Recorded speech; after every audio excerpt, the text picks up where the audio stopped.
Hello, ഇന്ന് ഞാൻ വന്നിരിക്കുന്നത് നമ്മൾ നിന്ന നിലയ്ക്ക് ഒരു ചെറിയ ഗിഫ്റ്റ് സെറ്റ് ചെയ്തതാണ്. വേറെ ആർക്കുമല്ല, നമ്മളെ കല്ലിയിൽ സ്കൂളിൽ നിന്ന് മാറുന്ന അല്ലെങ്കിൽ പോകുന്ന രാഗി ടീച്ചറിന് വേണ്ടിയിട്ടുള്ള ഒരു ചെറിയ ഗിഫ്റ്റാണ്. അപ്പം ഞാനും നീതുവും കൂടെയാണ് ഇത് സെറ്റ് ചെയ്യാൻ വേണ്ടി വന്നത്. ഞങ്ങൾക്ക് ടൈമില്ലായിരുന്നു, വെറും ഒരു 2-3 മണിക്കൂർ മാത്രമേ ഞങ്ങൾക്കുണ്ടായിരുന്നുള്ളൂ സാധനം വാങ്ങാനും സെറ്റ് ചെയ്യാനും. അപ്പം ഞങ്ങളെ കൊണ്ട് പറ്റിയ ഒരു ചെറിയ ബഡ്ജറ്റ് ഫ്രണ്ട്ലി ആയിട്ടുള്ള ഒരു ഗിഫ്റ്റാണ്, ഗിഫ്റ്റ് ഹാമ്പറാണ്. അപ്പോൾ നമുക്കതൊന്ന് നോക്കിയാലോ. നമ്മൾ അത്യാവശ്യ സാധനങ്ങളെല്ലാം ഇവിടെ നിന്ന് ബാലരാമപുരത്തു നിന്ന് വാങ്ങിയായിരുന്നു. അവിടെ നിന്ന് അടുത്തുള്ള കടകളിലും ഫാൻസി സ്റ്റോറുകളിൽ നിന്നും ഒക്കെയാണ് ഞങ്ങൾ എല്ലാ സാധനങ്ങളും വാങ്ങിയത്. പിന്നെ ശബരി മാർക്കറ്റിൽ നിന്ന് അത്യാവശ്യം വാങ്ങിയിട്ടുണ്ടായിരുന്നു. പിന്നെ ഞങ്ങൾ ഒരു ബൊക്കെ സെറ്റപ്പ് പോലെ ഇന്ന് കയ്യിലുള്ള ക്യാഷിൽ അഡ്ജസ്റ്റ് ചെയ്ത് കുറച്ച് ചോക്ലേറ്റ്സ് വെച്ചുള്ള ഒരു ഹാമ്പറാണ് നമ്മൾ ചെയ്തത്. അതിൻ്റെ വീഡിയോ ആണ് ഇപ്പം ഞാൻ ഇട്ടേക്കുന്നത്. രാഗി ടീച്ചർ കുറേ നാളായിട്ട് അവിടെ വർക്ക് ചെയ്തൊരു ടീച്ചറാണ്. അപ്പം ടീച്ചറിൻ്റെ കല്യാണമായി. കല്യാണം കഴിഞ്ഞ് പോകുന്നത് ഇത്തിരി ദൂരോട്ടായതുകൊണ്ട് ടീച്ചറിന് അവിടുത്തെ ജോലി താൽക്കാലികമായി നിർത്തേണ്ടി വന്നു.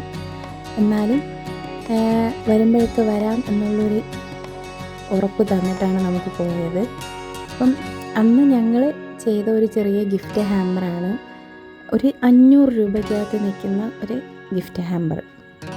ഞങ്ങളെ കൊണ്ട് ആ ഒരു ചെറിയ ചുരുങ്ങിയ ടൈമിൽ അത്രേ ചെയ്യാൻ പറ്റുകയുള്ളൂ. അതാണ് ഈ ഞങ്ങൾ രണ്ടുപേരും കൂടി ചെയ്ത് കൂട്ടിക്കൊണ്ടിരിക്കുന്നത്. ഫൈനലായിട്ടുള്ളൊരു ലുക്ക് അത്യാവശ്യം ഞങ്ങൾക്കെല്ലാം ഇഷ്ടപ്പെട്ട്. ഇനി അതിൻ്റെ അഭിപ്രായം നിങ്ങളും കൂടെയാണ് പറയാനുള്ളത്. പിന്നെ എൻ്റെ കൂടെ എൻ്റെ സബ്സ്ക്രൈബർ, എൻ്റെ ഒരു സബ്സ്ക്രൈബർ ചേച്ചി പറഞ്ഞിട്ടുണ്ടായിരുന്നു. മാത്രമല്ല എൻ്റെ ചേച്ചിയാണ്, അവൾ ക്രിട്ടിസൈസ് ചെയ്യുക, ആൾ മിടിക്കുകയാണ് റാണി ചേച്ചി പറഞ്ഞിട്ടുണ്ടായിരുന്നു, നീ ഇഷ്ടംപോലെ വീഡിയോസൊക്കെ നന്നായിട്ട് അപ്ലോഡ് ചെയ്യുന്നുണ്ടെങ്കിലും നീ ഭയങ്കര സ്പീഡിലാണ് വീഡിയോസ് ആക്കിയിടുന്നതെന്ന്. അത് കാണുമ്പോൾ തന്നെ കണ്ണ് വേദനിക്കുന്നു കുഞ്ഞേന്ന് പറഞ്ഞിട്ടുണ്ടായിരുന്നു. അതുകൊണ്ട് ഞാൻ എന്തോന്ന് ചെയ്ത് ഇപ്രാവശ്യം എൻ്റെ വീഡിയോ നല്ല ചെറുതാക്കിയാണ്, അതായത് സ്പീഡ് കൂട്ടാണ്ട് മനുഷ്യന് മനസ്സിലാവുന്ന രീതിയിൽ ഇട്ടിട്ടുണ്ട്. അപ്പം അതിൻ്റെ അഭിപ്രായവും കൂടെ നിങ്ങളെല്ലാവരും പറയണം കേട്ടോ.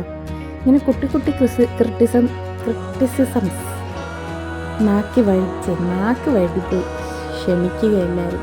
അപ്പോൾ ഈ കുട്ടി ക്രിട്ടിസിസംസ് സന്തോഷകരമായിട്ടുള്ളൊരു കാര്യമാണ്. കാരണം നമുക്ക് കുറച്ചും കൂടെ നന്നായിട്ട് നോക്കാൻ പറ്റുള്ളൂ വീഡിയോസ്.